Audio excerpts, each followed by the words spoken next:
Greetings and salutations, and I am delighted to be back 2025, February the 11th, celebrating UN International Day for Women and Girls in Sciences. Now, I don't think I've done this conversation for a long time on Future Sense now, but certainly I think it's apropos that as we enter the second half of the decade, we begin to think about, and only 5 years away from the SDGs and coming out of the UN Summit of the Future, really begin to think about how are we going to accelerate the SDGs, achievement of the SDGs. That's my passion. That's what we want to create a flourishing future.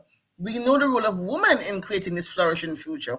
And so we want to have a conversation with women in academia talking about how the universities are driving or trying to drive an uptake and an increase of women and girls in sciences in their country. So let me begin with Guyana and introduce and bring up Vice Chancellor of the University of Guyana, Professor Paloma Mohamed Martin.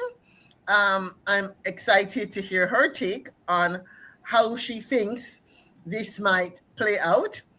I also want to add to the stage Professor Joyce Dr. Agalo. She's the Vice Chancellor of Machakos University in Kenya. Machakos University is about 90 minutes away from Nairobi. For those of you who are not familiar with Kenya, that would give you a sense of where she's not exactly in a urban setting, but not exactly deep rural. And so that's very good that we have her. And last but not least, we are going to be joined by Dr. Adres Malata, who is the Vice Chancellor of the Malawi University of Science and Technology. I can't tell you how excited I am to have three such distinguished academicians joining me for a very open-ended conversation. I didn't want to pressure them too much. The year is just started. They have enough stress. I want to have a fun conversation. So let me begin by probably asking a little more personal questions about their role as vice chancellors, and then go a little bit more into how they see the universities in their country driving the SDGs, and more importantly, driving women's participation in sciences, and I'm going to sneak in engineering and technology in driving the achievement of the SDGs. So let me begin alphabetical order in this case of Guyana. First is GKM. Okay. Professor Mohamed Martin, welcome. Tell us a little bit more about your role as Vice Chancellor of the University of Guyana. How long have you been in this position? And what is your view in particular of a day like today, a day to celebrate women and girls in sciences? Well, thank you very much, Dr. Claire, and I'm so delighted to be on this program with these two other very distinguished women vice chancellors. As you know, I'm the first and only woman vice chancellor in the whole Caribbean right now. And so I've always felt like I was isolated. So it's always wonderful to see other women in these roles, and to be able to be on this show with all of you celebrating this wonderful day is really, I think, special for me. So wonderful to have met you. And Claire, thank you for putting us together in this way. The role of women in STEM, I think, begins from the home, right? I think everything that we do around us is science. And we tend to compartmentalize science and make it kind of mystical and difficult and abstract, which is, I think, where the challenge is. For most things that we do, like math, we have a math crisis, so to speak, in the world, certainly in the Caribbean. I can't speak for the rest of the world. So I think that the beginning of it is in our own sensitivity with our girls and boys from home, basically letting them understand and explaining to them that everything around us is science. That's the first thing. And basically breaking that down, naming things, connecting them to questions and answers and so on. And that in our schools, very early in our schools, because when we get to university level, we say, oh, where are the girls? Well, the girls can't drop out of the sky, right? The girls have to be created. There's a pipeline along the way. And so we have to look at that long glance back to all the way down to nursery school, all the way through, to find them, to nurture them, to support them. I also believe, and listening to some of the work that we have done, that mentorship. We had an event on our campus on Saturday, a Girls in STEM event, where we had young scientists from our university and in the country speaking to young girls, about 300 of them, about their journeys as young scientists. And some of the questions that came out of that audience were really telling. Because, first of all, these young women did not believe, first of all, that women so young and so beautiful could be in science. First of all, they felt you had to have a lot of money, you had to have go to a fancy school, right? A fancy elite school. We still have those, unfortunately, to get into science. And we had a spectrum. And so they really recognized that, one, they could do this. You could come from anywhere. You just have to start early. You have to find the right mentors. Mentors are very important, and structures. As you know, I've been advocating for a technology stream, because I think science and technology are inextricably linked. They function together in schools. Because again, when we get to middle school, we suddenly say, oh, where are the scientists? Where are the people to go into these streams, right? So I think that that's what we need to do. We need to mentor. We need to start early. We need to demystify science. And we need to ensure that we are teaching these things in a way that is systematic, that is intentional, to use your word that you like, and that is consistently evolving with the way in which learners learn these days. Thank you very much. I'm going to now bring up Vice Chancellor Joyce Agala, who is at Machakos. I believe, and you can correct me, VC Joyce, that you are the first female Vice Chancellor at Machakos, but are you the first female Vice Chancellor in Kenya? How is the landscape for women in leadership in Kenya at the university? Thank you very much, Dr. Claire. And also I'd like to appreciate my colleagues. At Machakos, I am actually the second Vice Chancellor of Machakos, and the first was a lady too. Okay, and I think in Kenya, we have about 9 Vice Chancellors out of about 40. So it is not too bad, but yes, also it is not good, because we would be expecting probably half if things were all equal.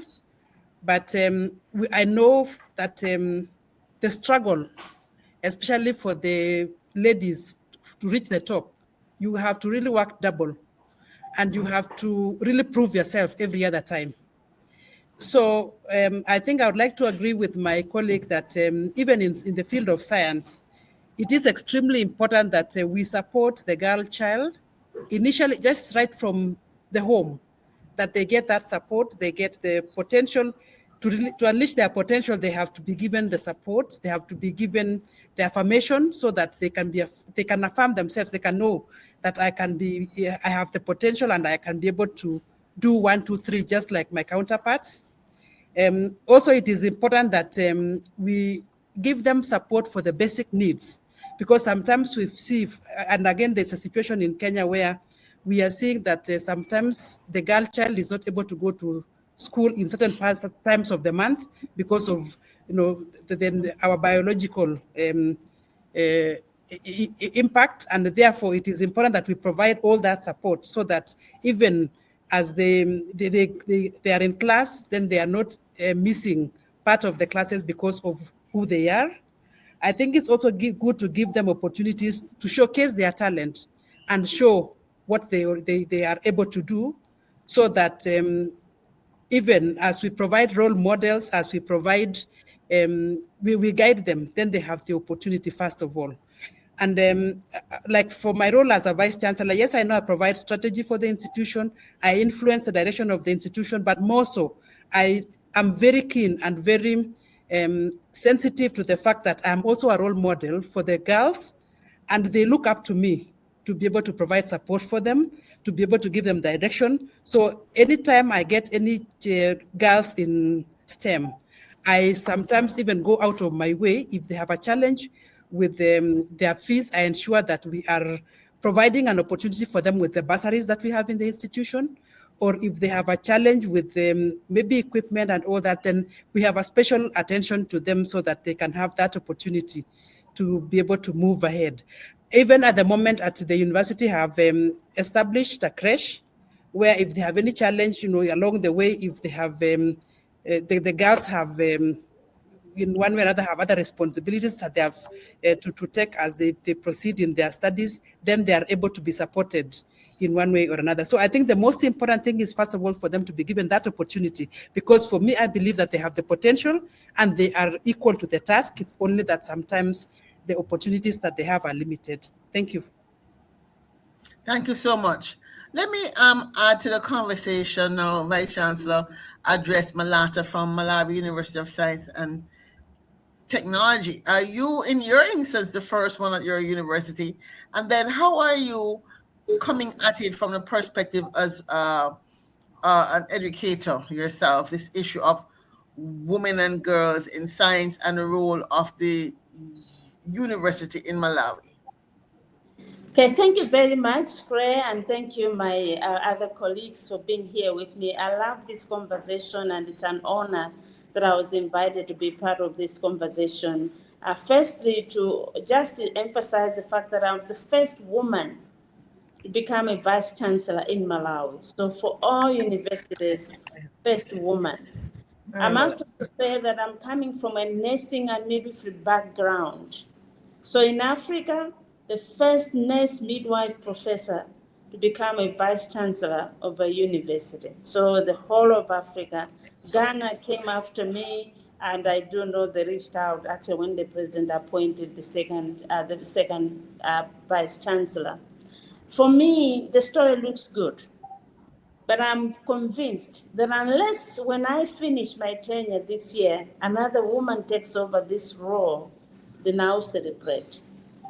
Because many times we can be first here, first there, but when we leave, are we assured other women can come into the position? So I do want to advocate for a pipeline.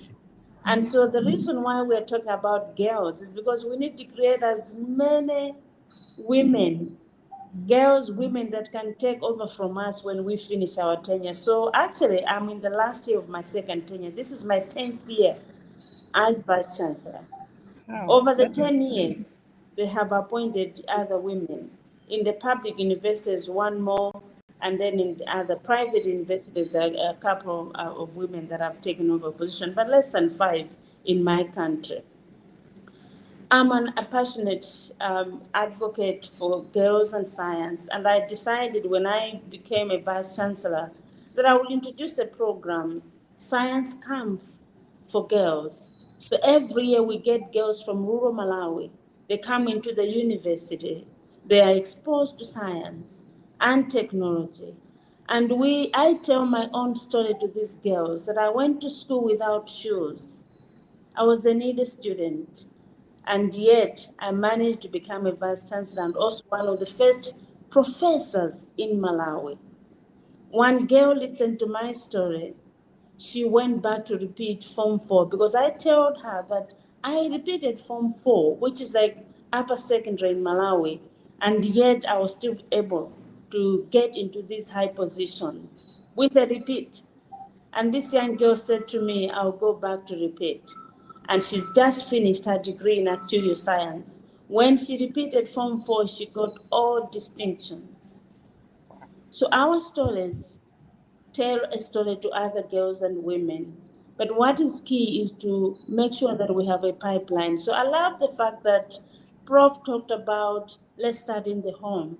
So the emphasis should be throughout the pipeline, throughout the trajectory, let's get as many girls, and then as many women into science and make sure that they occupy positions.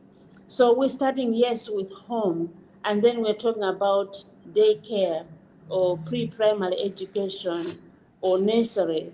Then push numbers to primary education, because this is where we lose them. They start school. When they start having menstrual cycles, they drop off.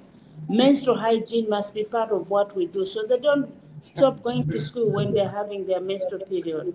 We lose many girls because they will start lower primary, but we lose as many in upper primary because of menstrual issues, and then they decide not to come to school. Eventually, they are struggling. The bottlenecks for secondary education, for science, for girls is still huge. No laboratories, no equipment, not enough role models, not even teachers that teach science subjects mainly are male. We need to get as many women to teach science subjects so they can see a woman teaching biology, teaching physical science. They can be inspired that, wow, one day I can teach mathematics. And then you see the bottleneck even in higher education is even worse. In Malawi, 3%, maybe 9% in some years. We don't see as many girls Oh, get what's into the happened? university. Okay. Yeah. And it's not just about getting into this program, but it's completion. Are they completing primary education, secondary education, the whole trajectory, university education? They need to be supported within the system. Mentorship, indeed, as colleagues have talked about, they need to have role models. So ourselves, but many other women that are role models, supporting them. So access, indeed, the issue of scholarships. For my university, we started an endowment for the first time in Malawi. Today, our endowment is at 5 billion. And I've said because I was the initiator, majority must be girls. No girl must drop out of the university because they cannot pay fees. So it's about access. They must have resources when they're in the university. They must have gadgets. So I've gone out in my role the past years to talk to private sector. Can you provide a laptop? Can you give this young person some technology they can use? So it's a lot of work, but we need to have concerted work efforts that all women that are already in STEM, we must fight hard. I mean, sustainable development goals are about leaving no one behind.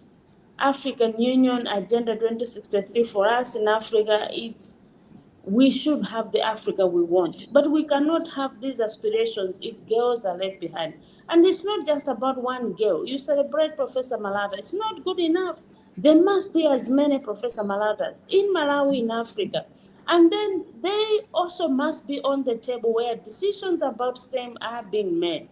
Who is making those decisions? Are we on that table? Are we able to bring our ideas to the table? What would work in our context? And are we making sure that nobody's choosing a menu for us? We can say, for a girl in my country to actually complete their studies, they need the following. And let's provide those. Let's make sure that this girl comes to school, they feel safe, and then they should know, even when they struggle, like me, they can still make it. And that requires that we should continuously engage private sector, international partners, but also making sure that these girls are supported. The support is what they need. And compared, like now, when I come up with this Science Camp for Girls, and I put an advert in the paper, then the men are commenting, Professor Malata, you are leaving the boys behind. I said, I'm not leaving them behind. But the girls have been marginalized. The numbers are not there. And so we need to protect them. And in my role as Vice Chancellor, I've also protected the girls. When I see they have not done well, I question results. And I Yeah, tell I'm them, thinking out loud here and I'm saying, I you're breaking up a little bit, but I'm going to jump in here and say something that's been on my mind for some time is this issue of girls thinking about sciences and the relevance of what it is that we're teaching and learning today to really attract them into the space. Because another problem, sometimes I find that what we're teaching at the school is not sufficiently attractive to pique their interest. And by that I mean, I remember as a girl going to high school in Jamaica, I was very annoyed that we weren't learning anything about science as relevant to our lives. We're doing very abstract thing from a British textbook. And I'm wondering if that has changed over the years. Are we still in terms of the pipeline and talent development, when you're doing your your science classes at 13 and 14, are the are the countries providing within the means that they have, experiments and research that use the things that they are around them. As you said, Professor Mohammed, science is in everything. But are we getting the faculties of education, for example, in your universities? Are they designing material, teaching material in partnership with, say, the chemistry department or the biology department or the mathematics department, such that we're using the university in a new way to provide content for teaching science in new ways to attract the next generation? Is this happening? And if it's not happening, how might we actually take this opportunity now to make these requests of the systems? I don't know whether you asked one of us to respond. You're breaking as well on my side. I'm hearing her though. I'm hearing her clearly. Oh, you're hearing me clearly? Okay. Yeah, I think, I wanted to come in on the issue of curriculum. So I am going to think probably that's do, what has been I one of the repeat challenges. That I our repeat the question. Wait a minute, curriculum wait a has been minute. See, I'm not, archaic in many countries, that we do not move according to what is happening. So, for example, now with the artificial intelligence and looking at the digital space, you still see that some of the curriculum remains the way it was. So it's very important that we start pushing. I've been chairing our Institute for Curriculum Development in the country for all levels of education. And what we've been saying is, look, let's change. Let's improve the curriculum so that people teach what is relevant. So when a student goes into a classroom, they see this is relevant even to my daily life, rather than just think about what happened 20, 30 years ago. So I hope you got me. But I do think there's need to look at the curriculum at all levels and make sure that we are in tune with what is happening. The world is changing. It's dynamic. You can't teach things the way I was taught. I cannot teach the same way now. It will be irrelevant. Thank you. yes, thank you. Same question for you, Professor Mohammed. Yes. So I thought I Same muted question. myself. Yeah. So thank you very much for the question. So how do we change? So there are many things that we're doing. I just wanted to say that the experience in terms of Guyana is that we have no policy where girls have to come out of school or miss school when they're seeing their, at that time of the month. So they're there. And in fact, we have the opposite problem where we have most of the persons who are completing high school and coming into university are girls, women and girls.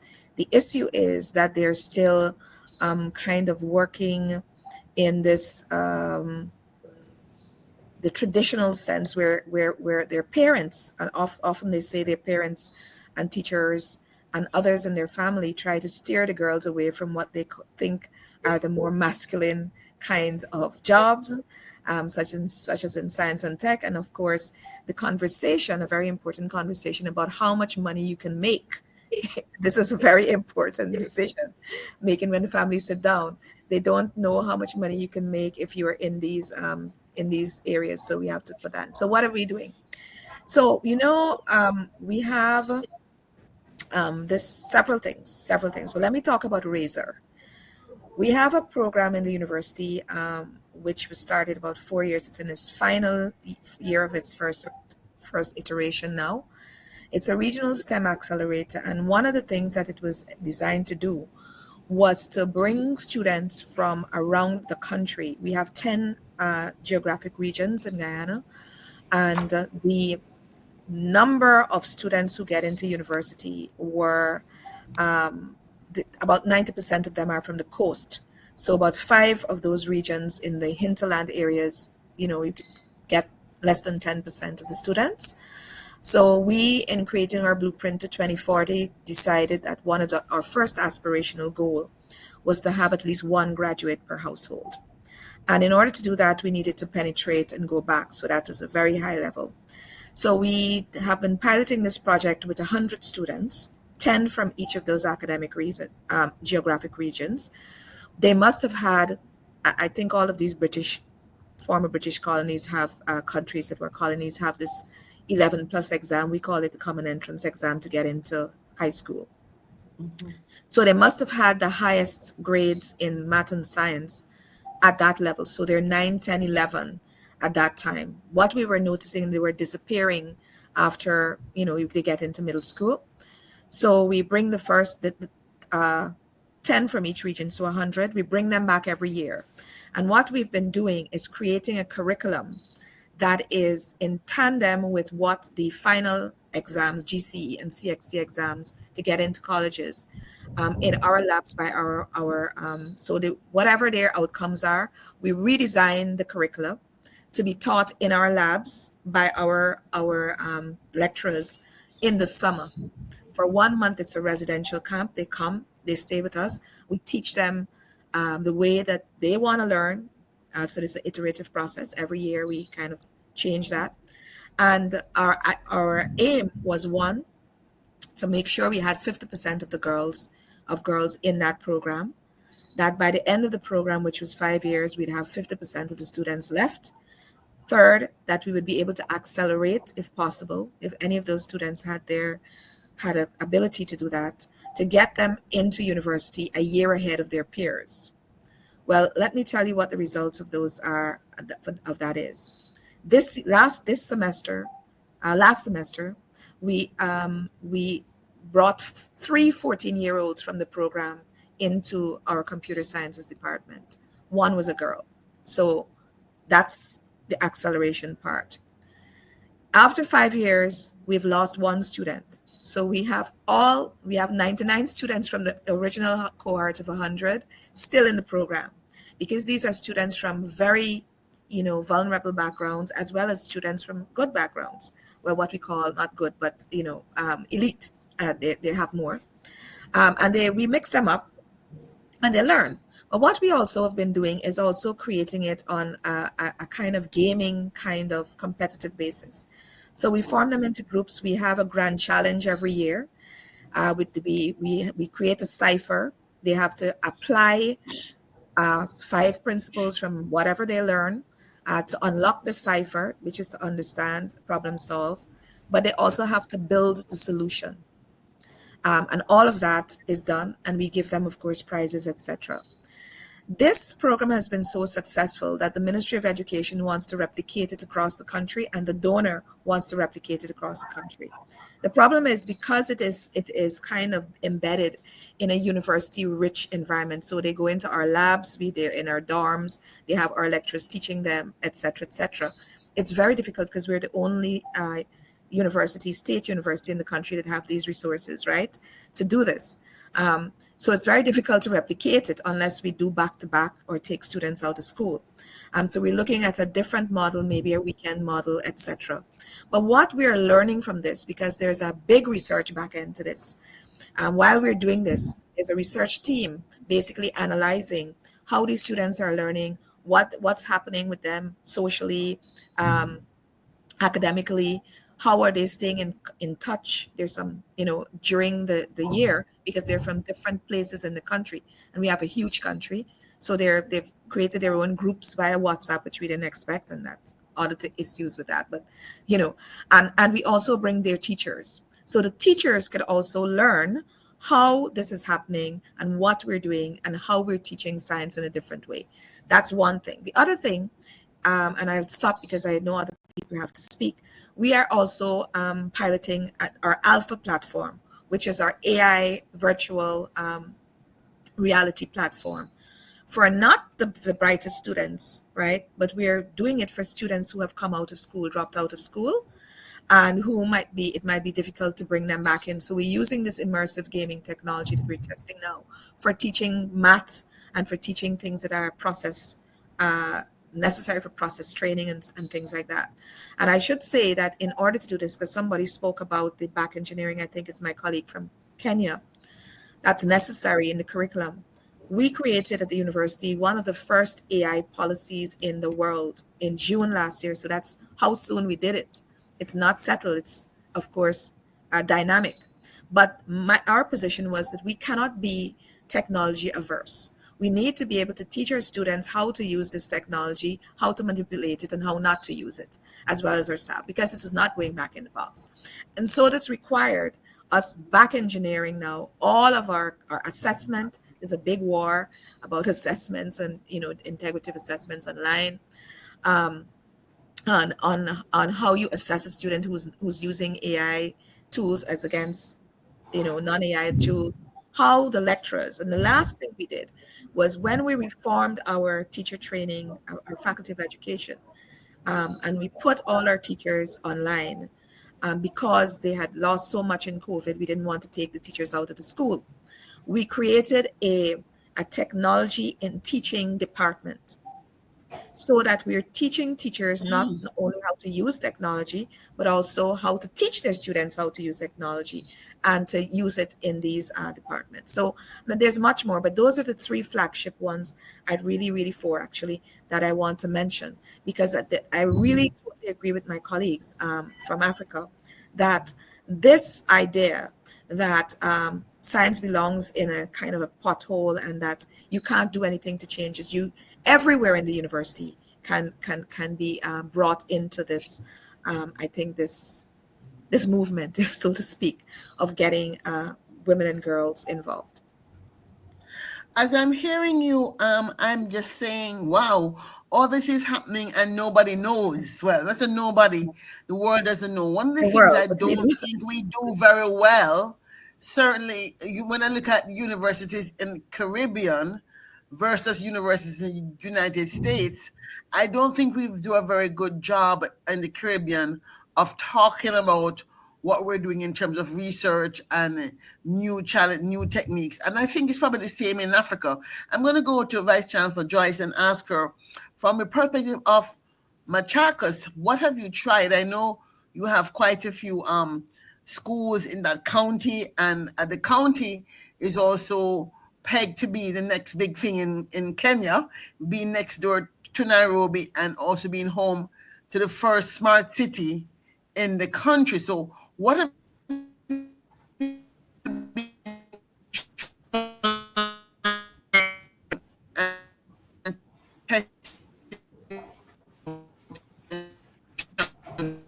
sorry, I can't get you. Claire, I think you're because I can't hear her either. I can't hear her. Yeah. Claire. I said you had a slight glitch. Yeah. You had a slight glitch, and I'm just wanting to say that I am in Chennai as we speak in India, making this recording. So I am really doing this thing in a new global way. But Vice Chancellor Joyce, I was asking you about what's happening in Machakos. Yes, in Machakos, we are taking up the competence-based curriculum very strongly.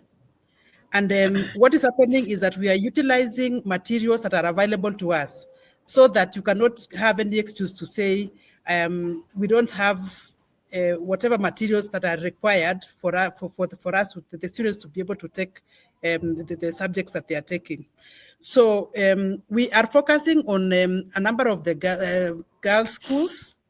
I know about 2 years ago, we had the UNESCO team coming to promote the science for girls, STEM, in one of the girls' schools, Machakos Girls.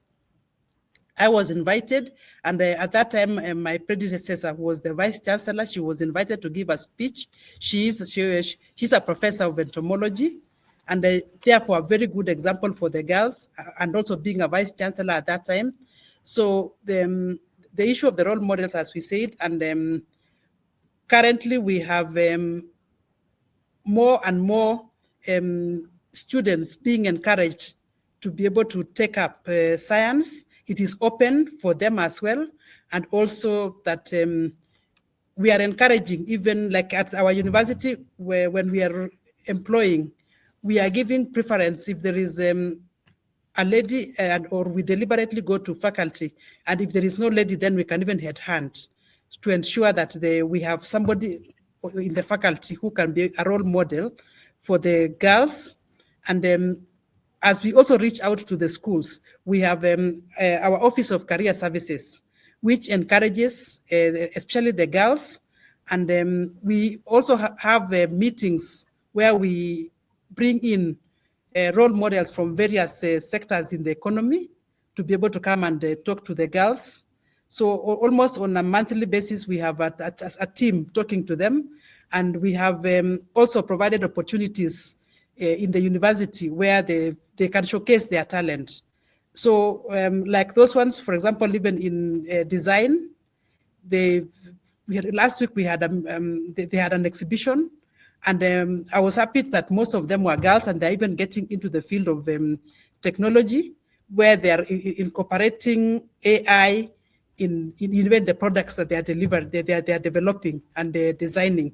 So what we are seeing is that there is more boldness in the girls coming out now, to especially when they know that somebody is holding their hand, somebody is behind them, cheering them on. And we are seeing that more and more of the girls are now coming out and taking up the roles that were initially probably male dominated. So the good thing in Machakos also is that we have most of the leaders as female. We call ourselves Machakos girls because the governor is a lady. I am the VC of the only university in Machakos, who is a lady. The county commissioner is a lady. Then we have several female leaders, and therefore we are also taking them this strongly. And as much as possible, any opportunity we get to be able to mentor the girls, then we bring out that and mentor them. Yes. As I'm listening to all three of you, one of the things I certainly want to encourage is deepening and broadening information sharing around women. First of all, as vice chancellors, I think that a lot could be Claire, you are done. lost again. All right, are you hearing I'm me? hearing her. I'm hearing her though. I'm Okay, hearing her. she's hearing me. Okay, I don't know what's going on. So, yes, I was saying that a lot can be done, more I think can be done in terms of women in leadership in academia coming together to exchange information and knowledge share and what they're doing to do transformational change. And I'm wondering if you know of any such organizations or systems that exist in the Commonwealth, perhaps, or through UNESCO. Are there any places where women vice chancellors like yourself are meeting once a year, or even by phone, online, to talk about some of the challenges? Is this something that the Commonwealth could be doing as something to help support those who are leading, especially those who are leading in resource constrained countries, right? You have resource constraints. That's one of the questions. And the second question I have also is, what can we do differently? As the Caribbean, I know, has been doing a lot more with Africa in the last 3 or 4 years. We see a lot more trade being talked about. We see a lot more back and forth with the presidents and prime ministers. And I'm wondering if there's an opportunity here in terms of some of the things you're doing with Girls and Sciences, especially if it affects things like agriculture and food security and climate change and healthcare, real practical things that all the governments of African Caribbean are struggling with.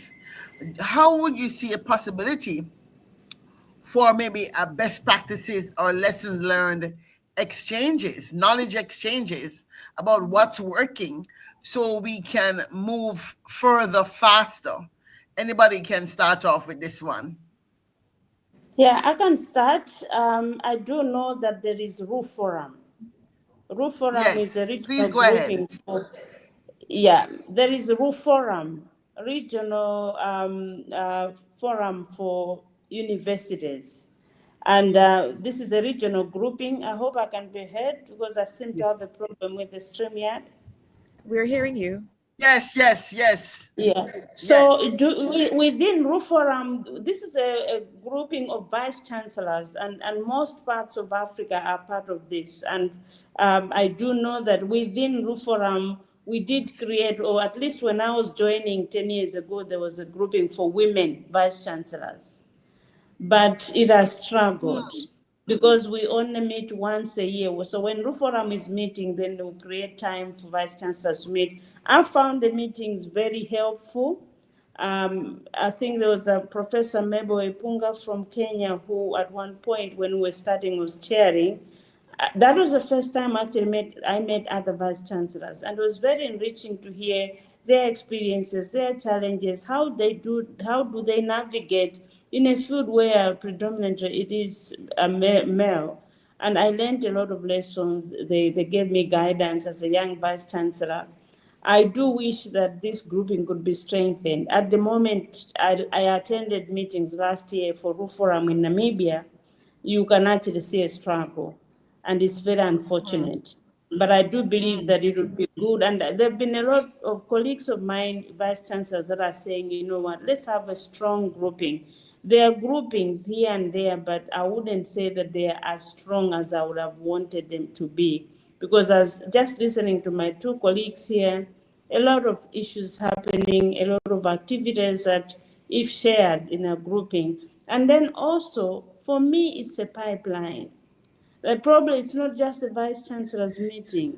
It's people who are aspiring, those who are already on a trajectory of leadership. So we get heads of department, female heads of departments, academic deans to be part of that conversation so that they get prepared even before they get into a position. When they're aspiring to be a vice chancellor, they would have already known most of these issues. Some of us found ourselves in the position, no one to mentor you, and you are navigating the whole, space.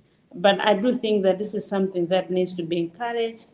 And maybe my colleagues know other groupings, but for me in Africa, RUFORUM, I know we belong to the Association of Commonwealth Universities, but I do not think that there's like a proper female section of RUFORUM, unless my colleagues are aware of that. I would be happy to know what is happening.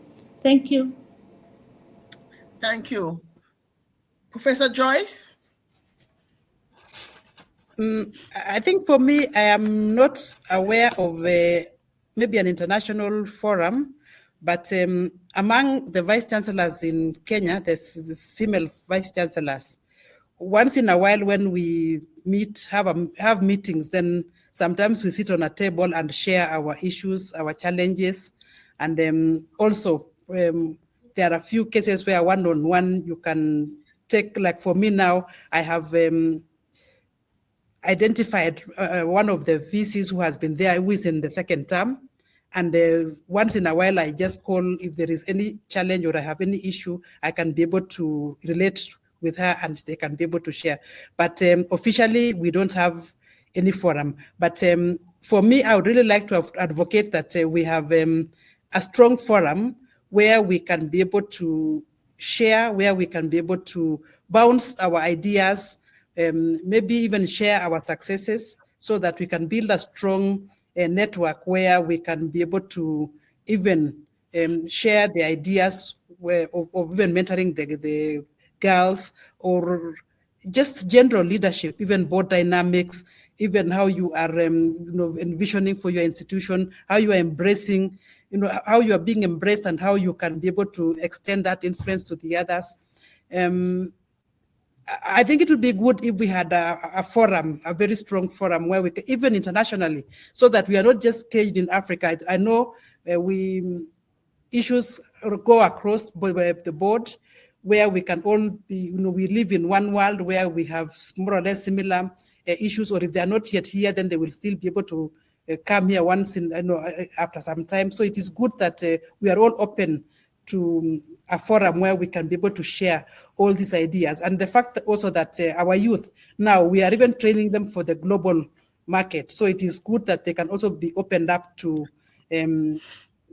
encounter situations that are outside our own countries. I like the idea that we can also start bringing in the young generation, because once they now get to know that they can be heard, they can be mentored even as young as they are, then they can even be able to go faster into these leadership positions than ourselves. And more, they would have more being bold enough to venture into the decision-making areas where they can even have resources being allocated to support the science and technology, because that is where we need to be able to have more of our girls, because if they are not within that arena, then we are being left on this critical decisions that are happening to even ourselves, maybe like in medicine, in the engineering, in the sciences. Actually, all this STEM is what matters in actually the critical areas of life. So it is important that we expose them to these areas early enough, but we need to have a strong movement that can now be able to support all this. And not only just a strong movement where we can only talk. It should also be a place where we can also even have resources to support ourselves and also support the movement. I think that would be critical for us. Thank you. Thank you. Professor Mohammed? Yeah, I think this is a most impactful and radically important idea that has just emerged, clear. Because it's a terrible thing to be only one of anything. I don't know of any grouping in the world, so I'm happy to hear about the African ones, where women are vice chancellors, are specifically, the members. I do know that the Commonwealth of Learning, which I am part of on their board, by virtue of being vice chancellor, I met for the first time about 2 years ago when I went to one of their meetings. For the first time, a couple of vice chancellors from Africa and one from India, and the one from India was very specific about her challenges and the fact that she really was happy to spend some time with me. And I was smiling because I'm thinking to myself, well, who am I to be mentoring her when I didn't have any mentors who were women, right? But by then I had been vice chancellor for about 3 or 4 years. And so I was able to, she stays in touch and so on. And I was so delighted to see other women there. And there are many issues, many things that come about and things that we need to address. So I think it would be a wonderful thing. And, it does not immediately have to start with a huge amount of money, just like what we're doing here right now. Just a little meeting every now and then we can start moving it into, as my colleague says, a movement, which is really interesting. I like the idea of mentoring and lifting other women up and making sure that we're not tokens. We just don't remain the only ones. I have three deputy vice chancellors. Two of them are women. I chose them both. And many of my deans have now stepped up. Women administrators have now stepped up to take administrative positions and headships, whereas before they would, be reticent. I remember when I didn't want to be vice chancellor. I have to tell you, this was a very strange process for me. I was really terrified of the responsibility. I was totally happy being deputy, which I was for many years.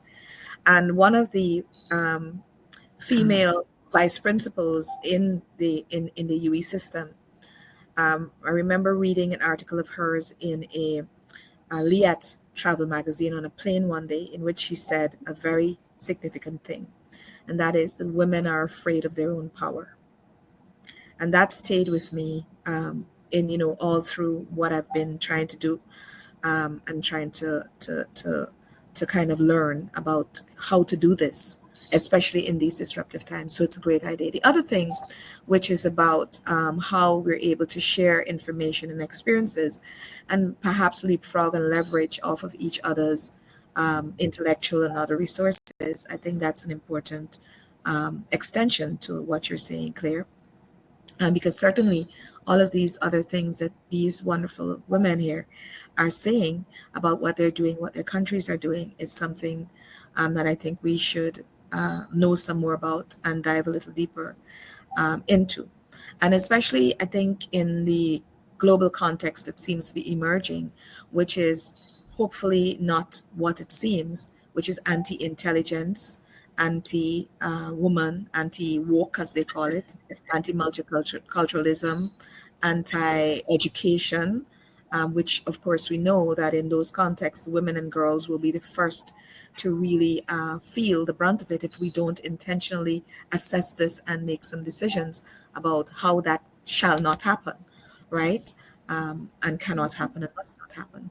So I think this is a really important point that has been raised here, and hopefully we can get some traction for it. Thank you. Well, thank you so much for reflecting on that. As I come to the last question, which is my most important question, is where do we go from here? I'm really concerned and committed to, as you mentioned, the current climate, certainly in the United States, of anti-DEI, diversity, equity, and inclusion. What would that mean if we just kind of throw up our hands and say, oh, well, it's just a moment and it's not going to really get any worse? I think that as we look at the SDGs around gender and we look at the SDGs around food, energy, water, and health, I want to pick those because science is driving our food. All our agriculture, food processing, etc., is science-based. Energy, science, engineering, technology-based. Healthcare, women are very actively engaged in healthcare. And water, these are spaces where women particularly have a role that they play in rural Africa, even in urban places. They're responsible for the health of the family. They're responsible for providing food, nutritious food. They're responsible for ensuring that the home is taken care of. And I think about what are some practical ways in which we can maybe create the opportunity to move forward as universities in Africa and Caribbean together, is perhaps to pick a challenge area and say, okay, this year we're going to focus on how women and girls in science can support achieving the SDG 2 around food and hunger, right? And use that opportunity to perhaps create online spaces for the women who are doing food science and the women who are doing food processing and the women who are doing soil science, the whole food chain, because the food chain is the growing of the food, the processing of the food, the engineering of the food systems, and use those really specific problems to tackle everything from the pipeline, the talent, the issues around publication, issues around not being queued up to have tenure, for example, because you're not doing enough publications or international partnerships. We've got to put in place very quickly, I think, an ecosystem with what we have. And I think what COVID has blessed us with is the recognition that we no longer have to meet physically to get started. And I'm wondering then, for those of you who are already at the table at the Commonwealth, for example, could this be a place where we could begin by at least claiming that you're creating a working group? It's always good to say, oh, it's just a working group. Nobody will panic, right? It's just a working group or a task force to just begin the conversation about how do we accelerate. So we don't just have these days to be, talk about what women are doing, but we're still doing the same thing when individually universities are doing wonderful things, but we're not moving at an accelerated pace because we're not sharing information and we're not leaning on each other. And I think for me, that's the question I want to end with. Where do we go from here? What is the one or two things that you think you can offer each?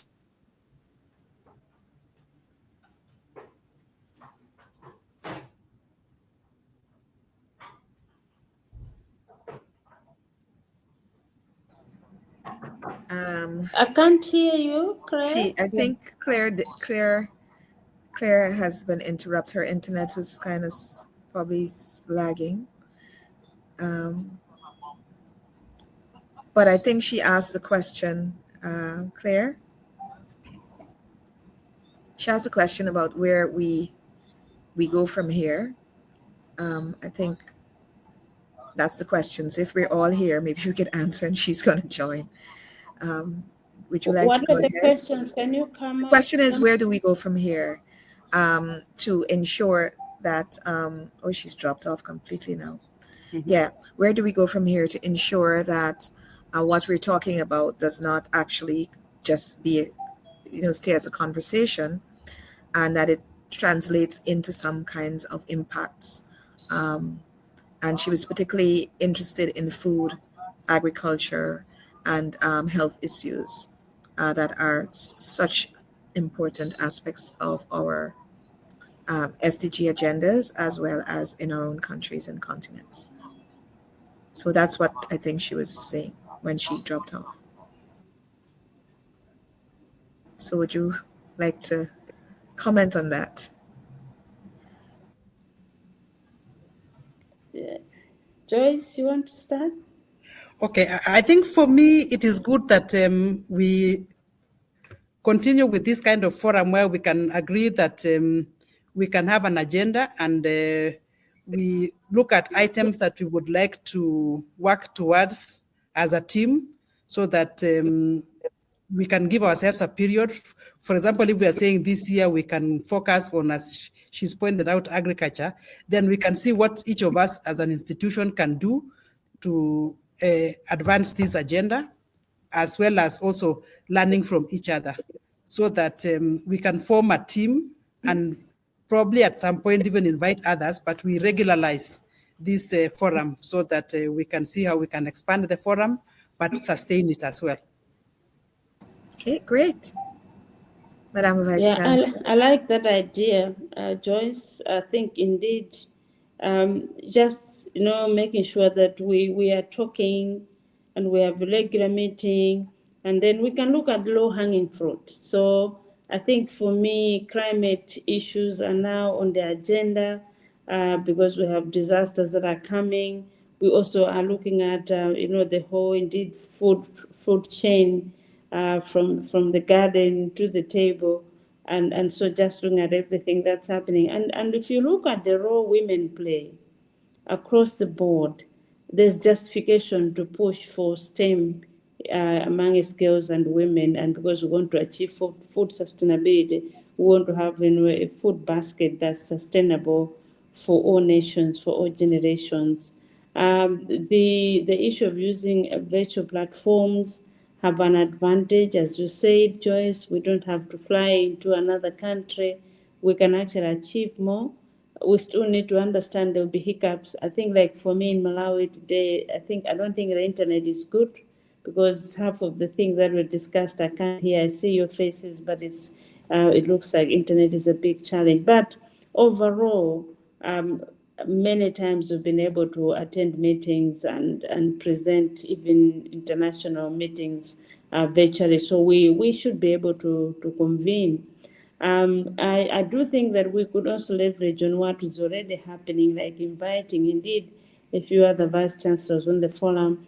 I do know a lady in South Africa. She used to be vice chancellor, deputy vice chancellor at the University of Stellenbosch, but now she's vice chancellor at Free State.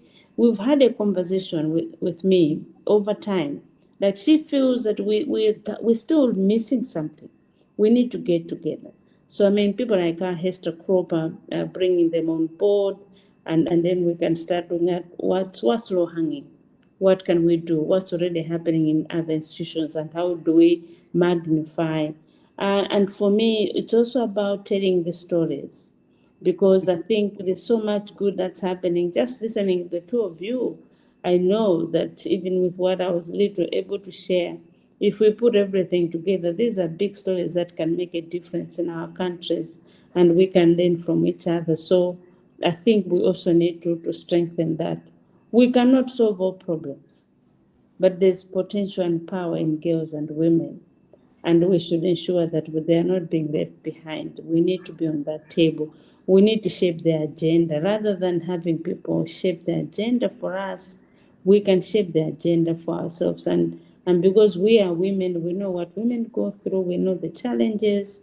We also know what can be done, and because we're in leadership, we have an advantage, because leadership gives you an opportunity to open doors or to knock on doors that probably nobody would have, knocked. But because you are there, you are knocking, even looking for funding together. If we put up a proposal together, even just certain institutions, I can assure you we'll get the funding, because there's power, there's strength in working together, partnerships are the way to go. You can't do things alone, even if you're very good, but you need other partners. Let me stop there. Thank you. Thank you very much. I think that's a very good place to end because Claire does not seem to be able to rejoin us. But I think this is a wonderful idea. And so whenever we find her again, I know we all probably have her on WhatsApp. We could advance this idea. I totally support what you are suggesting, that we could at least begin something and perhaps bring other women on board that we know, and not, as you say, not necessarily only vice chancellors, but others aspiring and others who are leaders. So this is, I think, a wonderful place to end. I have assumed the chair just because she's disappeared. No prior conversation about this, but we just couldn't just stay there hanging, and that's what women do. When we see a challenge, we just jump in and Sure. tackle it. So I was just going to say yes, that I would like to borrow from Mother Teresa, where she was saying that she cannot change the whole world alone, but she can throw a pebble which can yes, cause ripples. yes. And I Yeah. think if we can all do that, then in our small way, we can be able to start off and the waves will come later on. Thank you. Yeah. Definitely. That's marvelous. So thank you. Happy International Women's Day in STEM. It's so wonderful to have met you. I'm delighted and inspired and honored. And we shall keep in touch. And whenever Claire sees this, I hope there's a recording. Claire, thank you so much for just pushing, always putting people together, and for putting together this wonderful conversation. We will continue. God bless. Thank you. Bye-bye. Thank you. Thank you. Bye-bye. Bye. Bye. Thank you.